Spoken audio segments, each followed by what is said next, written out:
Hello, welcome to Sweet Tomato Vine Homestead. I'm Linda. In today's video, we're going to be harvesting some okra. We're going to check on our seedlings that we have inside. We're also going to be jarring up our sun-dried tomatoes, and we're going to check on these watermelons. But first, I want to stop right here and look at this. Y'all, do y'all know what this is?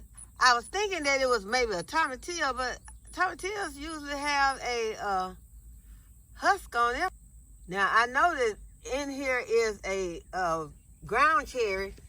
This is a ground cherry right here because it has some ground cherries on it right here.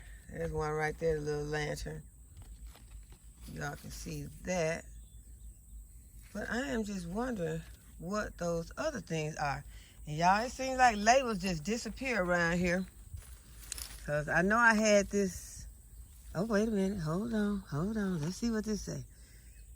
This says bumblebee. So that is a bumblebee tomato.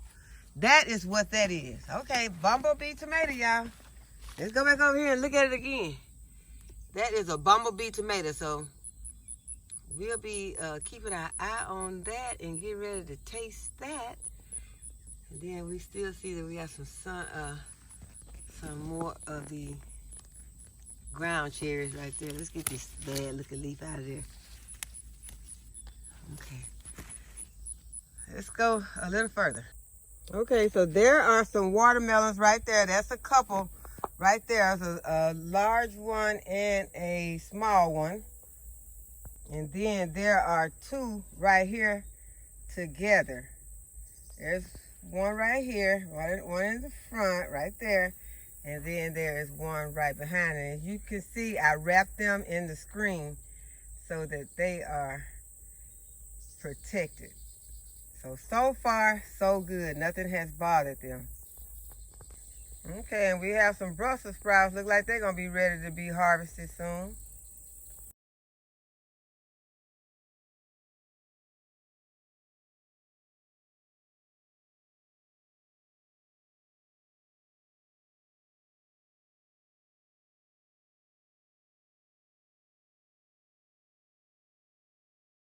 Okay, this is the okra harvest, and there were a few tomatoes over there laying on the ground. The plant has fallen over, so I went ahead and gathered those also.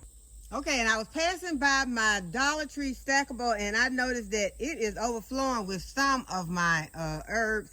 So I want to go ahead and get the ones that are overflowing so that I can bag them and get them started to drying so that they can go either in the kitchen or in my apothecary. And you all, if you do not have any of these lunch bags, purchase you some because they are very inexpensive right now. And these can be purchased at the Dollar Tree or at Walmart. And these can be used for so many different things. I love to use them for drying my herbs. I also like to use them for popping popcorn. Just like you are buying microwave popcorn and spending a fortune for microwave popcorn, you can get these bags and you can put your popcorn in here with a little bit of oil or a little bit of butter, a little bit of salt, or whatever you want to season it with.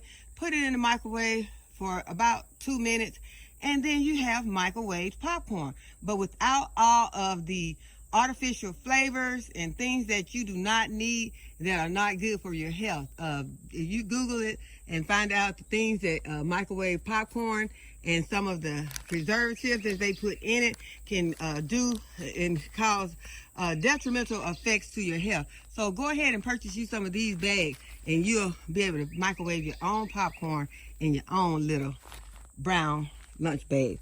And what I'm going to be doing is I'm going to start cutting some of my herbs, and I'm going to start up here with my thyme. This is some French thyme, and I'm going to get a lot of it off, y'all. I'm going to make this plant look pretty bad.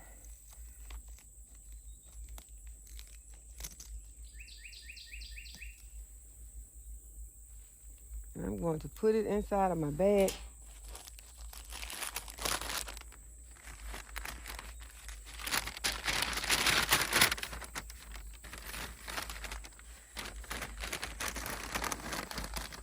I'm going to mark it.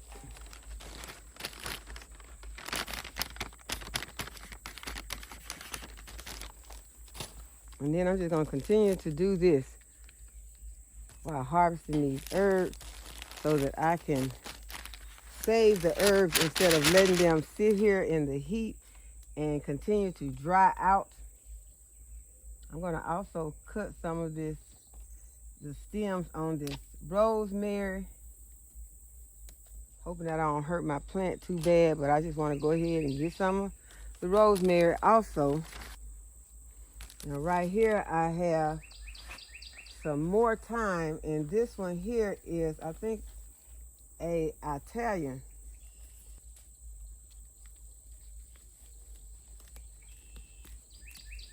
I'm gonna take a lot of it off because y'all, I love thyme. It smells so good. I guess my label must have blown away because I do not have a label in here. Okay, right here we got some flowers, and what is this? This is this says deal, but this is not deal with these flowers on it. This is coming out of another container, and I don't see the label for that. The deal was right here. The deal has about dry. It has about dried out. Going to seed also. I'm gonna go ahead and I'm gonna pluck these few that are on here, because dill is an herb that I don't have very much of in the house. So I'm gonna go ahead. I'm gonna get this little bit, because this little bit I could use for something. I could stick it into a jar of pickles and add flavor. And you know it smells so good. If I had more of this, I would be eating it right now. But this is all I got right here. I'm gonna go ahead. I'm gonna get some of this sweet marjoram off and put it into my bag. Y'all, this stuff will grow back. Most of these are perennial herbs, and they will come back again.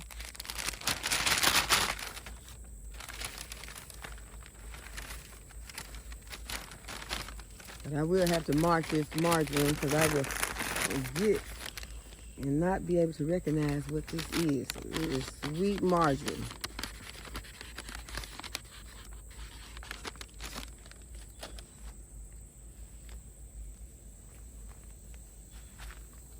Down here at the bottom, there is some purple basil. I'm gonna go ahead and get some of that because I need some of this to start drying. I'm not gonna cut it all, just gonna get the top. Oh, y'all, this smells so good. Purple basil is delicious in a tea. I like to put purple basil and lavender. And I got some lavender right there. I need to get some of that and take it in. I've got a lot of lavender, so I could get some off of another plant that has much more than that one does. Okay, that was my purple basil. So you want to try to harvest your herbs whenever you see that your herbs have grown out. You know, it's nice to have them to look at, but I like to use mine. So you want to go ahead whenever you see that they have grown out and get some. I think I have some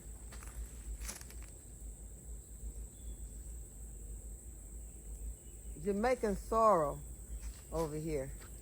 Yeah, I still got to do my research on my Jamaican sorrel so that I can know exactly how it is that I want to use the Jamaican sorrel, because I have a lot of Jamaican sorrel growing in the garden. I planted some over there next to the corn. It's grown very big. So I want to make sure that I find out exactly how I'm going to be using it and start to using it very soon. This is some lemon balm. I'm going to go ahead, I'm going to harvest some of this. And so it's just giving all these plants a haircut. Uh-oh, I saw something. What was that? I saw something. Okay, let me get my shovel, y'all. I saw something on the plant.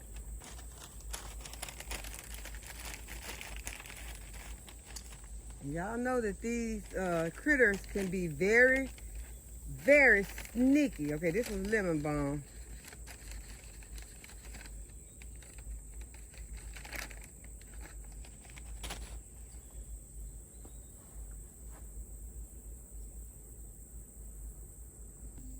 Okay, y'all, I left that plant. I left that Dollar Tree stackable. I came to my next Dollar Tree stackable because I want to get some of this toothache plant. Haven't been able to get any of it. Last time I was out here harvesting it, and it was so small that I wasn't able to get any. So I'm gonna show you all today. It is much larger. Okay, so this is what the toothache plant looks like. So I'm gonna harvest some of that and put it in my bag. Now I'll see what else I want to get. I see some lamb's ear. The lamb's ear is still very small, so I try not to get the things when they're so tiny, but I also see some mullein, and the mullein has grown. I'm going to go ahead and just get a piece of, this is all the toothache plant that I'm going to get. This is all I'm going to get of this, and I'm going to put it in my bag.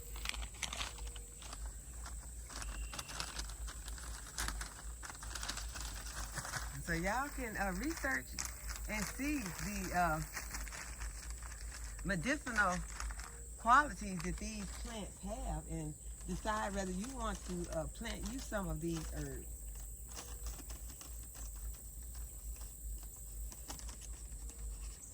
Okay, I'm going to also get some of this mullein. I got some yarrow the last time that we were out here, so I'm not going to harvest any of that right now because it's just beginning to grow back. But I am going to get some of this mullein. Can you all see the mullein?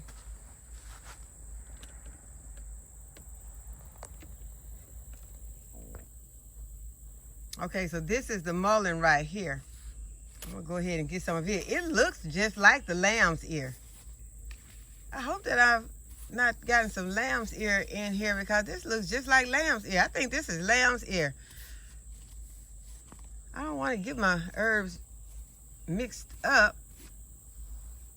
I'm going to go ahead and get some of it, but it looks just like the lamb's ear. So while it's important to have these herbs, it's also important to have a book or some reference that you can go to that will show you pictures of these different herbs so that you will not get them mixed up, because you don't want to confuse them when you're trying to make a tea for one thing or a tincture for one thing and then end up with the wrong herb. So I don't know if I got mullein or lamb's ear or both, but we're going to find out because I have a book. I know a lot of you know, so if you know, drop me a line in the comments and let me know if I've got the right one or if I've gotten them mixed up. So I'm going to put lamb's ear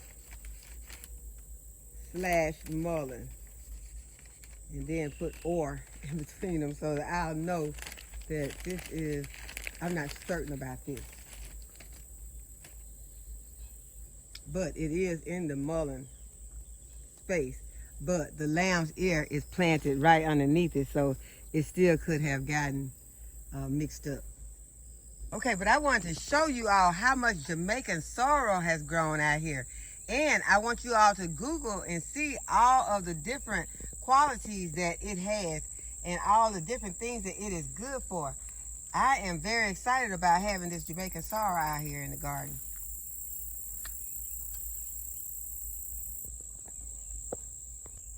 Okay, but let's go inside and check on our seedlings. Okay, y'all, let's get an update on our seedlings. And they are looking really good right here. We got the Brussels sprouts. We got some red Reuben Brussels right here.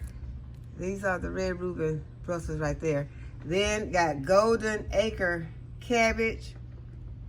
They've got some germination. It's not as good as some of the other ones. Some things germinate slower. Then right down here we have some broccoli.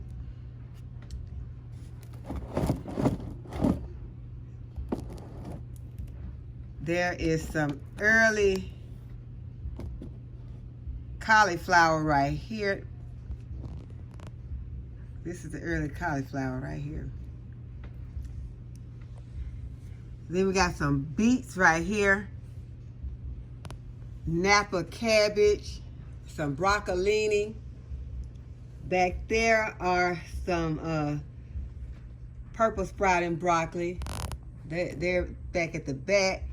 And then we have some red cabbage back here. Then there are some cylindrical beets that have not got but a couple of seedlings so far. Then back here we have some purple, I think that is purple cauliflower back there at the back. So we have good germination on all of our plants so far. Everything is starting to germinate. And the leaves that you're looking at right now, these leaves are called cotyledons, and they are not the true leaves. These are the leaves that are going to help these plants to photosynthesize while they're growing, and then later on they will start getting their true leaves, and the true leaves will look different from these leaves.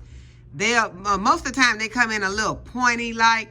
And then once you start seeing those true leaves, that is when you want to start to giving your seedlings some of the liquid fertilizer. And when I first started giving mine the liquid fertilizer, I will dilute it.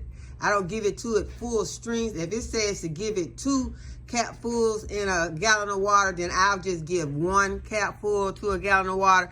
And so that will help these seedlings get up to a good start and not over fertilize them in the beginning. But then later on, you can go ahead and start to giving them the full strength once they have developed a nice, strong root system.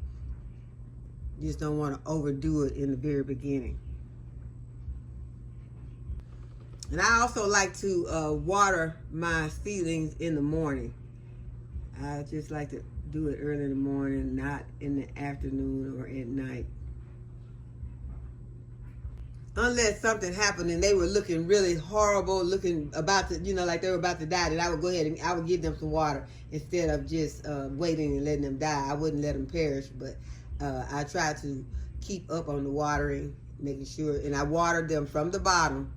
I just raised up my my trays, and I raised up these seedling cells and watered them from the bottom. Okay, y'all, so we are finally getting finished with our sun-dried tomatoes. I left them outside all day, the first day, and then that night I brought them in because I didn't want the dew to fall on them and cause them to be moistened back again. So I didn't want them to rehydrate. So the next day I took them back out and I left them out most of the day, but then it got cloudy, looking like it was going to rain. So I brought them back in. So now I ended up putting them on the dehydrator because you want to make sure that they completely dehydrate. You don't want them to have any moist spots in them at all. So now that they are completely dried, I mean they are dry, they are hard. If you hear them, it's very hard. So I'm going to go ahead and I'm going to scoop them up and put them into a jar. I got a mason jar, because remember when you put them into a jar, the jar that you put them in, you are going to have to fill cover them. You have to make sure they're covered. Now you can put spices in here if you want to. Make sure that if you put spices into your sun-dried tomatoes that they are dried spices. Don't put any herbs from your garden like basil or anything in here that has not been dried, or then that could cause your sun-dried tomatoes to become unsafe to eat. So what I'm going to put in mine, I'm going to put just some, I'm going to put some salt.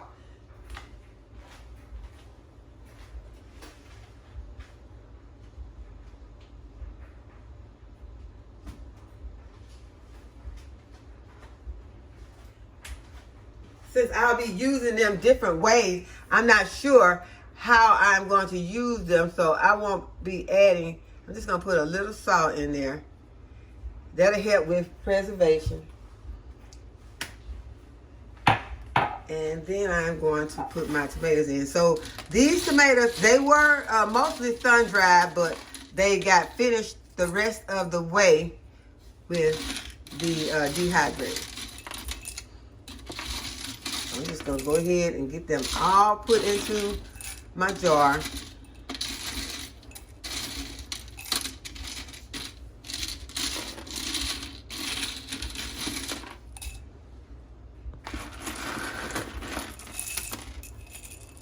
Okay, y'all, this jar is almost full.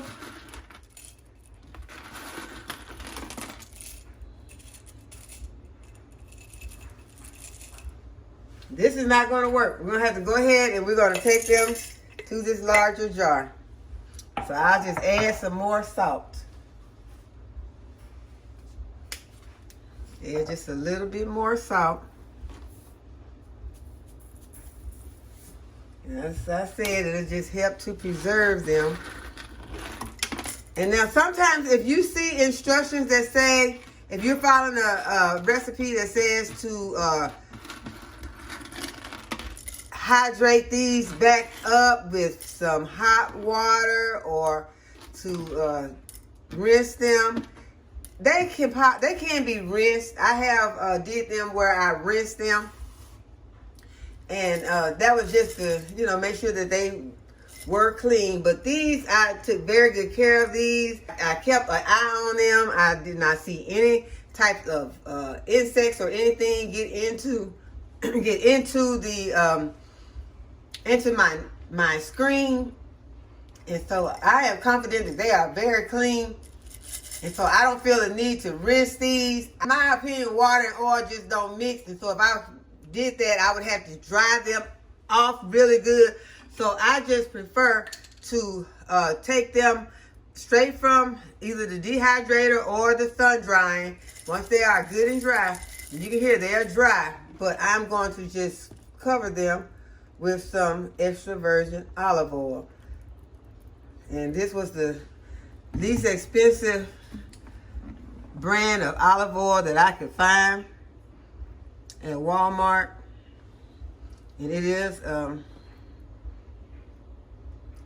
it says roasted and sauteing. It is not even extra virgin. It's just olive oil. So it wasn't very expensive, because basically what I'm using it for is to cover my sun-dried tomatoes. So this is going to work perfect for what I have to use it for. And I'm going to go ahead, I'm going to put a lid on here. I don't even have to worry about marking this as sun-dried tomatoes, because we'll know what this is. We just want to make sure that they are covered. All of them are covered. And so now we have a beautiful jar of sun-dried tomatoes. Okay, so now we have our own homemade sun-dried tomatoes that we did not have to go to the store and purchase, because they are very expensive at the store. And I am going to be making some more. In the next one that I make, I will use larger slices of tomatoes. This was the one that I used tiny slices, and so it can be used for a lot of different uses, like in spaghetti, and I could put some of them on my pizza. But I will be slicing some that will be bigger and have even more uses for those. And I will be putting these into the refrigerator. Okay, so now I'm going to go ahead and end this video, because I'm going to cut these onions up and I'm going to put them in the freezer. I'm not going to put these up. These are some of the onions that were over there in the bed. I harvested them a couple of days. I had some friends over and we harvest some 5-gallon buckets of food. And I gave them stuff to take with them. So we did not do a video on this, but these are some of the onions from that harvest. And so I'm going to cut these up, put them inside my freezer. So I hope that y'all have enjoyed this video today, and that you will give this video a thumbs up and subscribe to my channel. Go ahead and hit the notification bell to be notified whenever I upload a new video. And as always, thanks for watching. I'll see you in the next video. Bye-bye.